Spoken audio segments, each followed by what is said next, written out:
जोहार झारखंड, जय झारखंड, जय हिंद, वंदे मातरम। वीडियो को लाइव सुनने वाले, देखने वाले तमाम अभिभावक साथियों को मेरा जोहार, नमस्कार, आदाब। आशा करते हैं आप सभी ठीक होंगे। आपके ठीक होने की, आपके कुशल होने की मैं कामना करता हूँ, दुआ करता हूँ, प्रार्थना करता हूँ। चूँकि 12 बज के ओवर हो गया, यानी टाइम आज हम 15 तारीख में प्रवेश कर चुके हैं। 14 तारीख को मेरे पिताजी जो झारखंड आंदोलनकारी हैं, उनकी शहादत दिवस थी। हालांकि चूँकि टाइम पार हो चुका है, लेकिन ये इतना रात को लाइव आने का बहुत सारा पर्पस है। उस क्रम में मैं, चूँकि आज बहुत सारे लोगों ने मुझे से कहा कि तुम्हारे पिताजी का जब देहांत हुआ था, तुम्हारी आयु काफ़ी कम थी, तुम्हारा एक छोटा भाई जो माँ की गर्भ में ही था, तो कम से कम अपनी माँ के संघर्ष के बारे में बताओ ताकि कुछ लोग इंस्पायर हों। तो उनके बारे में बताना कोई इमोशनली कार्ड खेलने जैसा नहीं है, अतः कृपया आप इमोशनल जैसा कुछ नहीं समझेंगे। मैं केवल इंस्पिरेशन के लिए, प्रेरणा के लिए मैं अपनी माँ की कुछ स्टोरीज बताना चाहूँगा। तो सबसे पहले मैं बताना चाहूँगा और मैं जानकारी देना चाहूँगा कि कल कल नहीं, अब आज कहेंगे, नारायणपुर जामताड़ा में खतियानी जनसभा, जो हमारा अभी बदलाव संकल्प सभा चल रहा है, उसका कार्यक्रम है। जामताड़ा जिला विधानसभा जामताड़ा और प्रखंड नारायणपुर। तो ये मेरा संदेश होगा। और साथ ही साथ चूंकि अब 15 दिन के लिए मुझे क्वारंटाइन में जाना है, मेरा कुछ निजी कार्य है और इसलिए लाइव आना बार बार पॉसिबल नहीं होगा। तो मैं साथ ही 17 तारीख का कार्यक्रम है, उसकी भी सूचना देना चाहूँगा। शहीद मणिन्द्रनाथ मंडल जी की शहादत दिवस है और उसी दिन उनकी प्रतिमा का अनावरण होगा। तो उस कार्यक्रम में भी हम लोग JVKSS और मैं भी उपस्थित रहूंगा 17 तारीख को। और फिलहाल 15 तारीख को नारायणपुर जामताड़ा। तो सबसे पहले मैं आज आप सबों के बीच अपनी कहानी, अपनी नहीं मेरी कहानी तो खैर आप जानते ही हैं, नहीं तो फिर कभी जान जाएंगे। क्योंकि आज बहुत सारे लोगों ने, मीडिया के लोगों ने, कुछ अनुभवी लोगों ने, काफ़ी बुजुर्गों ने भी, जो 70 80 85 वर्ष के बुजुर्ग थे, उन्होंने भी कहा कि तुम लाइव में कम से कम आज के दिन अपने पिताजी, तुम चूंकि आज ही के दिन उनका डेथ हुआ था, तो पिताजी के बारे में ना सही अपनी माँ ने किस प्रकार परवरिश किया उस तारीख से लेकर आज तक, उसके बारे में बताना थोड़ा बहुत।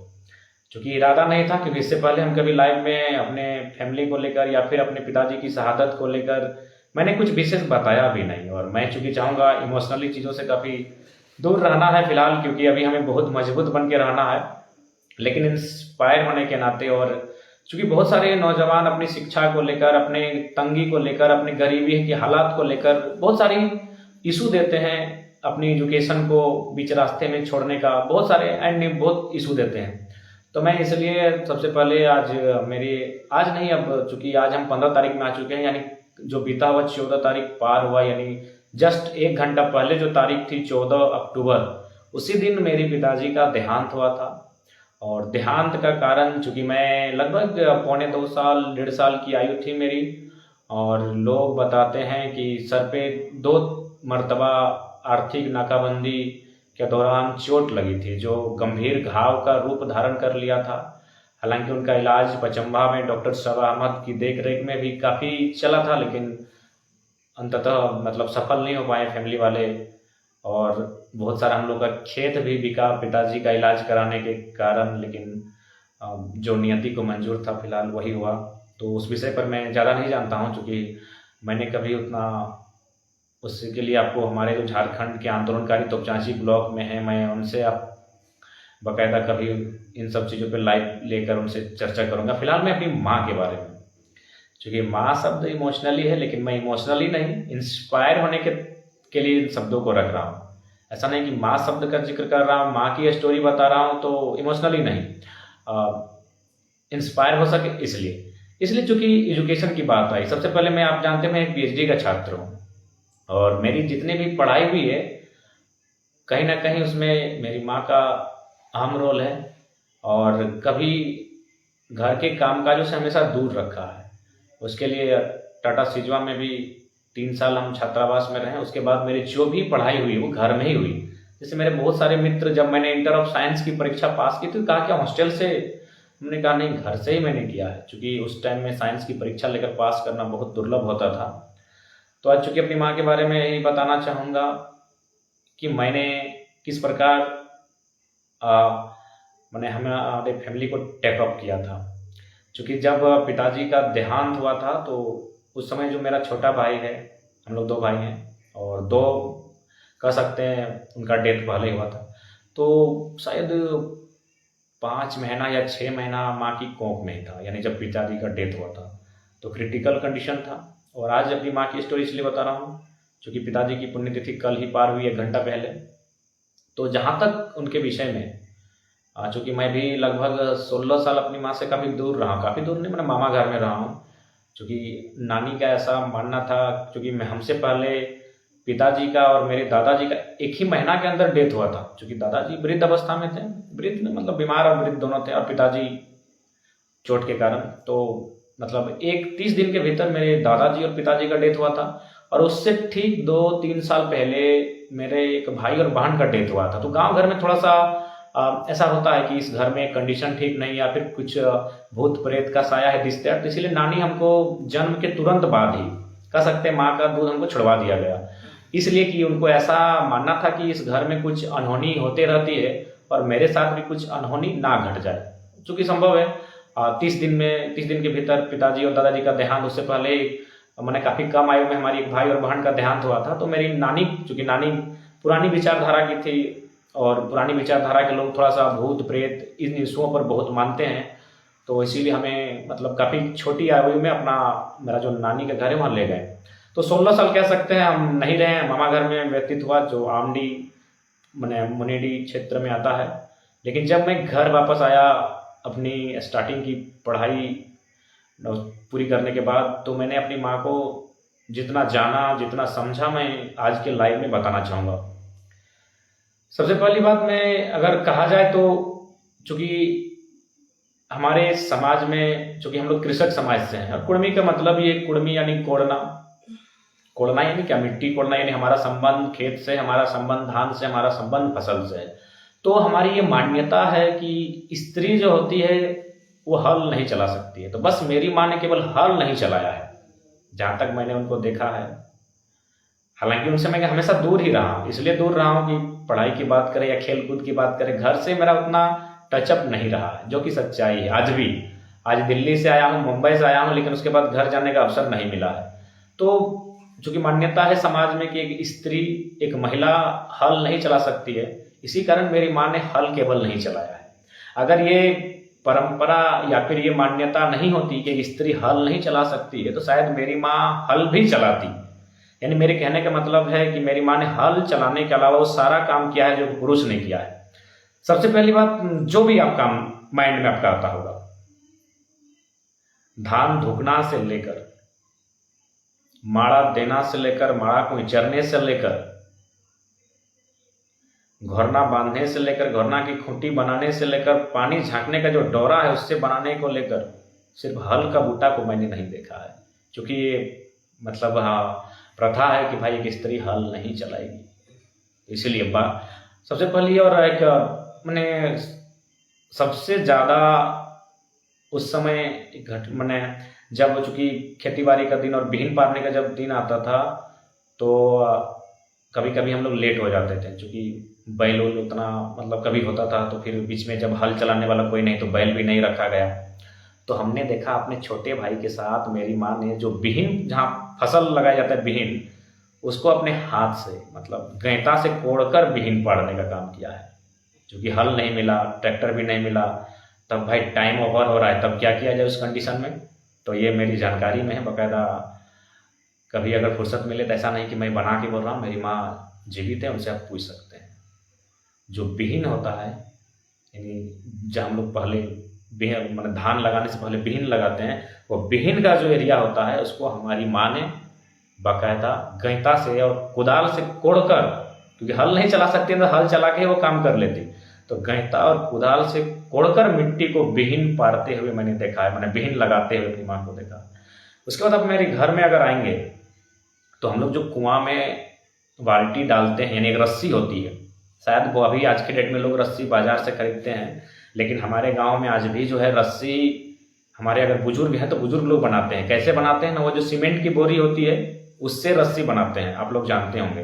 तो आके देखिएगा, मेरे घर की रस्सी बहुत मजबूत है और वो मेरी माँ ने बनाया है। मैं कोई बना के नहीं बोल रहा हूँ, आके आप देख सकते हैं हमारे घर में, मेरे घर में जो रस्सी है, और ये रस्सी माँ कहती है कि बगल में हमारे जो जेठा लगते हैं मेघू माँ, तो उनसे सीखा है। अब क्यों सीखा है ना, चूँकि हमारे जो जिनका मैंने नाम जिक्र किया वो एक्सपर्ट हैं रस्सी बनाने में, हमारे बुबा हैं गुड्डू माँ, तो वे लोग एक्सपर्ट हैं। अब बताइए जेठा रहे चाहे बुबा रहे हो, कितना बार आपका रस्सी बना के दे सकते हैं। तो जाहिर सी बात है माँ को भी यही बात लगी कि ऐसा करते हैं हम ही सीख लेते हैं। तो फाइनली मेरे घर में जो रस्सी है, कुआँ जिससे हम लोग डोरा डाल के पानी खींचते हैं, वो रस्सी जो बहुत मजबूत है वो मेरी माँ ने बनाई है।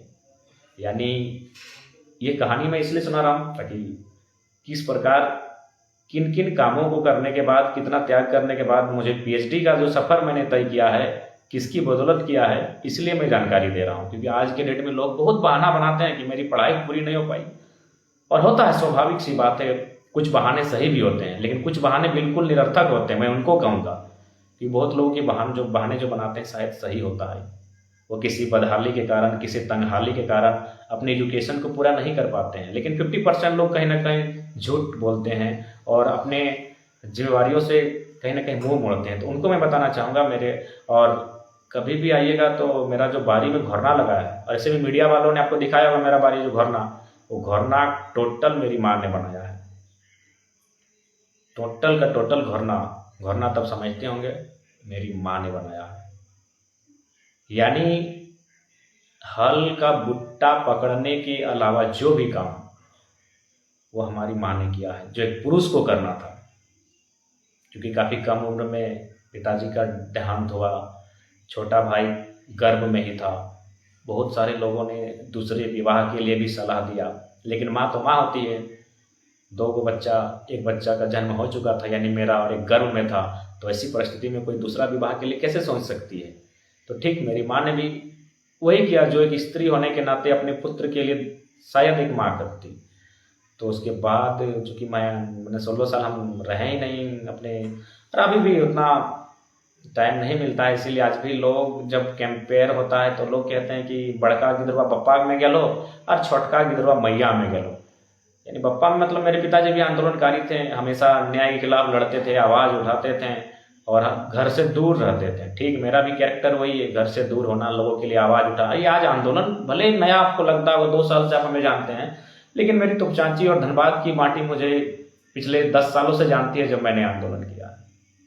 होमगार्ड आंदोलन, हालांकि पता नहीं उनका भविष्य क्या होगा, उस आंदोलन में मेरी काफ़ी भूमिका रही है। ऐसे बहुत सारे आंदोलन रहे हैं जो मैंने किया है। नहीं, लोग यही कहते हैं कि बड़का बप्पा पे गलो, छोटका मैया पे गलो, तो इसलिए बोलते हैं कि मेरा भाई खाना अच्छा बनाता है, मेरा भाई घर का सारा काम अच्छा करता है, इसीलिए उसको माँ से कंपेयर करते हैं। तो कुल मिलाकर देखिए, उतने जानते हैं, ये सब बात करते करते इंसान थोड़ा सा हो जाता है इमोशनली, लेकिन हम होना नहीं चाहते हैं। तो इन सब बातों को विस्तार से, और जैसा मैं स्पीच रखता हूँ वैसा तो नहीं बोल पाऊंगा कि हमारी माँ ने किस कंडीशन में हमारा परवरिश किया है, लेकिन आप जान सकते हैं और समझ सकते हैं कि मेरी माँ ने मेरा परवरिश उस समय किया था जब मैं लगभग 2.25 साल के आसपास मेरी आयु थी, और मेरा छोटा भाई उनकी गर्भ में था, यानी वो पैदा भी नहीं हुआ था जब मेरे पिताजी का डेथ हुआ था। पिताजी का डेथ हुआ था अक्टूबर में, यार भाई का शायद जन्म हुआ था जनवरी में, यानी अक्टूबर, नवंबर, दिसंबर, जनवरी, यानी 9 महीना, तो 6 महीना, यानी लगभग 5.5 महीना, 6 महीना का गर्भ में ही मेरा भाई था। तो कह सकते हैं, खासकर जब सबसे हमको कष्टकारी अपनी माँ को जब याद करते हैं तो उनका तो हर एक एक्टिविटी हमको कष्टकारी लगता है, लेकिन सबसे ज़्यादा कष्टकारी वो एक्टिविटी लगता है जब उन्होंने मैंने हल के जगह हल, बैल और ट्रैक्टर के स्थान पर अपने हाथ से बीहन लगाने का, जो मिट्टी को कोड़ने का काम किया था।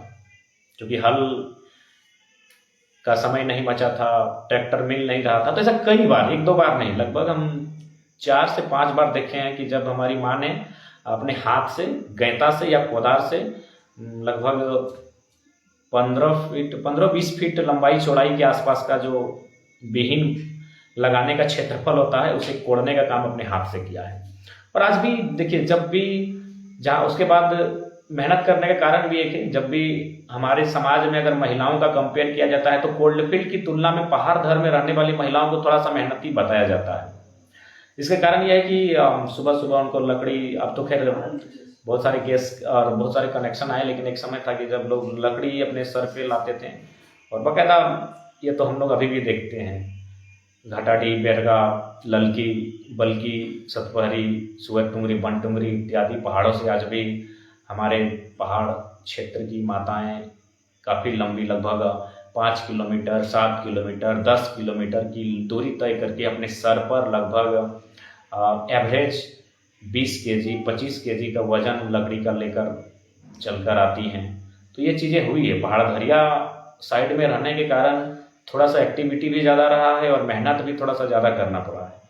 तो कुल मिलाकर मैं ये कहानी अपने मन से नहीं सुना रहा हूँ। अगर सुनाने का रहता तो हम इससे पहले भी 14 तारीख आई है मैं सुना देता, लेकिन आज बहुत सारे लोगों ने जिक्र किया कि कम से कम अपनी अगर कहानी बता दोगे तो शायद जो लोग मतलब अपने तंगहाली के कारण जीवन से थोड़ा सा उब जाते हैं उनको ऊर्जा मिल सके। तो मैंने इसीलिए किसी मकसद के साथ ही मैं ये स्टोरी सुना रहा हूँ कि ऐसे लोग जिनको अपनी तंगहाली और बदहाली के कारण जो टूट जाते हैं, मैं उन्हें कुछ पॉजिटिव कर सकूं, उन्हें मैं कुछ साहस दे सकूं, इसलिए आज की ये स्टोरी मैं अपनी सुना रहा हूँ।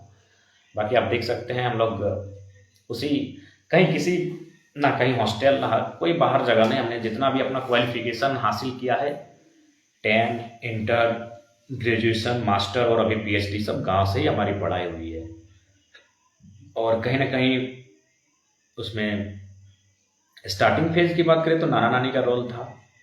नाना नानी के घर में रहते थे, लेकिन उसके बाद 9वीं 10वीं से लेकर पीएचडी अपने बाप के घर से मैंने किया है। और ये सारा देख रेख और ये आज भी मैं जो भी हूँ कहीं ना कहीं अपनी माँ के त्याग के कारण ही हूँ। उन्होंने हमेशा मुझे घर के काम काजों से जनरली दूर ही रखा है। पता नहीं जो भी कारण, उनको भी लगा था कि बड़ा बेटा पढ़ने में तेज है और आगे ये पढ़ाई में बहुत कुछ करेगा। और फिलहाल उनके सपनों को तो मैंने अपने पढ़ाई के माध्यम से, आज अगर राज्य में मेरी चर्चा है तो कहीं ना कहीं वो मेरी पढ़ाई है, मेरा एजुकेशन है। तो वो तो मैंने प्रयास किया। आज भी अगर जैसे कि सुबह याद है हमको भी, अगर माड़ा देने का टाइम है तो जनरली भोरे उठना पड़ता है। तो मेरी माँ अगर धमकाती भी, जाहिर सी बात है, तो छोटा भाई को बुलाती है डांट के कि माड़ा के लिए आओ। और जब नहीं होता है तो कभी कभी बाकायदा 1% उठ के हमको जाना पड़ता है। बाकी छोटा भाई अच्छा हैंडल किया है और आज बहुत बड़ा हैंडल किया है। जब बड़ा भाई के होते उसने शादी करना स्वीकार किया तो ये कहीं ना कहीं बहुत बड़ा त्याग। तो मेरी माँ के अलावा भाई का भी त्याग रहा। मेरी दादी ने तो खैर, चाचा तो मेरे जन्म से उनकी दोनों आंखें नहीं हैं, लेकिन उसके बावजूद आज जो भी मैं जहाँ भी हूँ, पूरे परिवार के अलावा मेरे दोस्त, मेरे अभिभावक, मेरे मित्र, मेरे मामा घर, सबका सपोर्ट है।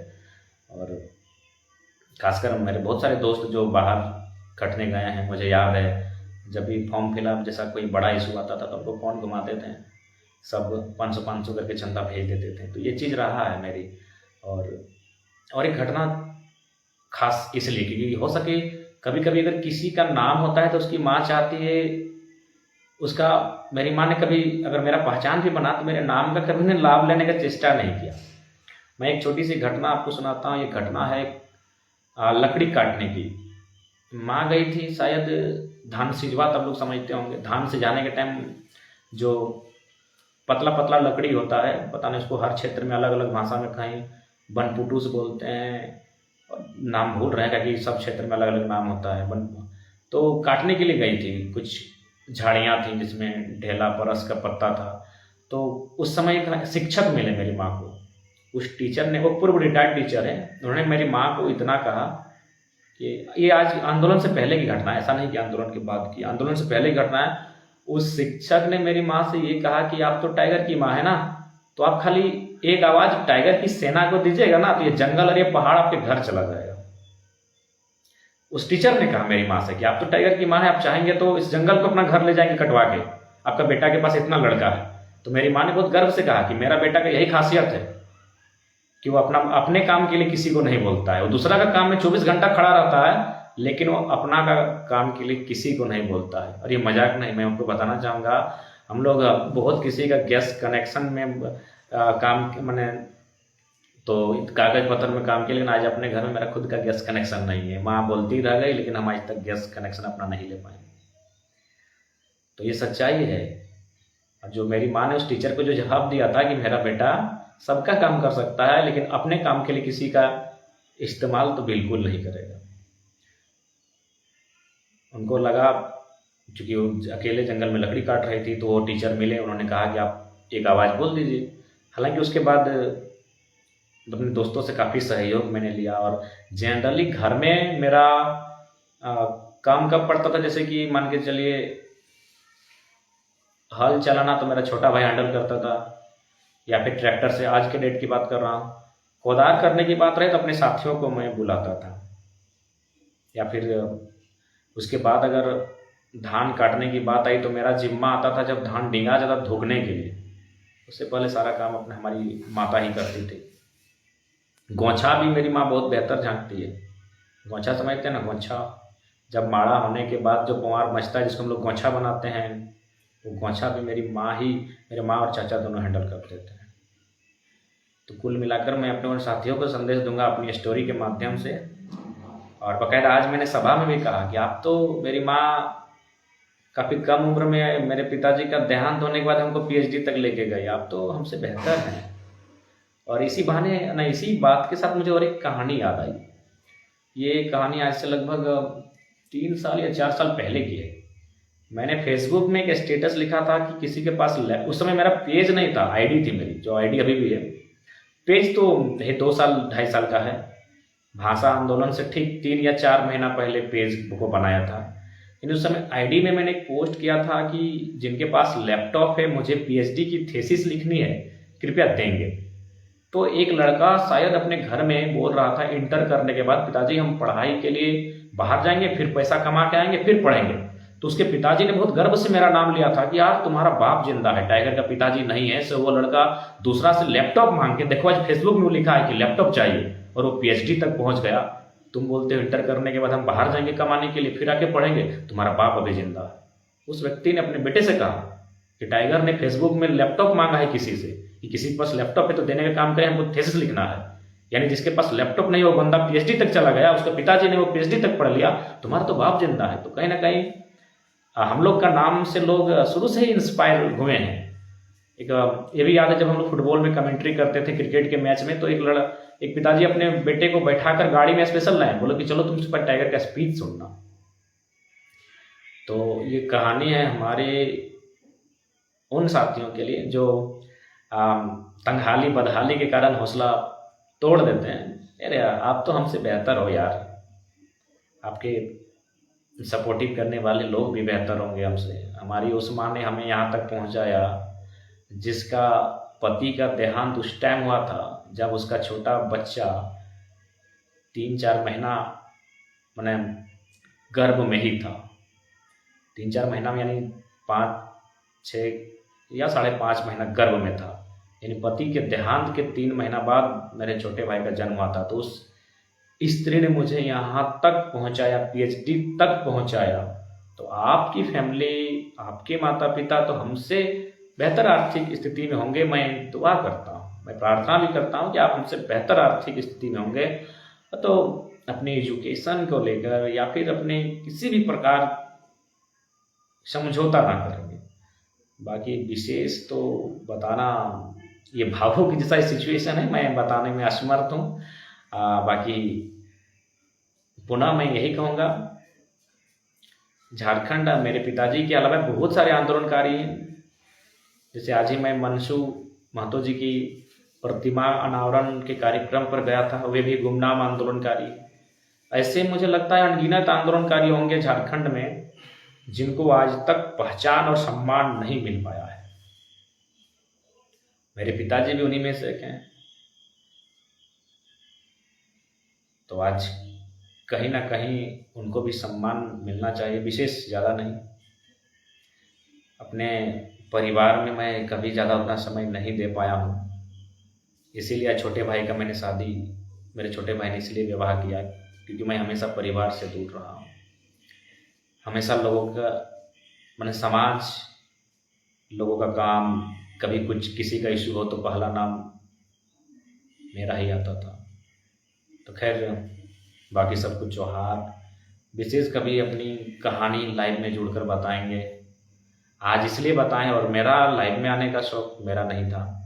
बहुत सारे लोगों ने मुझसे कहा, बहुत सारे जब लोगों ने कहा कि कम से कम तुम्हें अपनी अपने बारे में ना सही अपनी माँ के बारे में बताना चाहिए, किन परिस्थितियों में तुम्हारा पालन पोषण हुआ है और किस प्रकार तुम जो आज पढ़े हो, आज इतने योग्य बने हो, तो उनमें तुम्हारी माँ की भूमिका क्या है, किस प्रकार तुम्हारी माँ ने पिताजी के बाद अपने लाइफ को हैंडल किया है, तो थोड़ा सा बताना। तो इसलिए मैं लाइव आया हूँ, बाकी मेरा इंटेंस नहीं था कि इमोशनली चीज़ों को लाइव में रखूँ, और विशेष नहीं।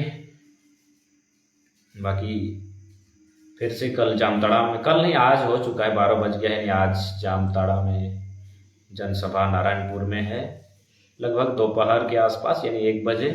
और फिर 17 तारीख को मणिन्द्रनाथ मंडल जी की शहादत दिवस है। उसके बाद कुछ कारणों से मैं 30 तारीख तक क्वारंटाइन के सिचुएशन में रहूँगा, अज्ञातवास में रहूँगा, उसके लिए क्षमा। पुनः 31 अक्टूबर से देखेंगे। उसी बीच एक 29 को कार्यक्रम है, उसको भी अटेंड करेंगे। बाकी सबको तब तक के लिए जोहार रहेगा।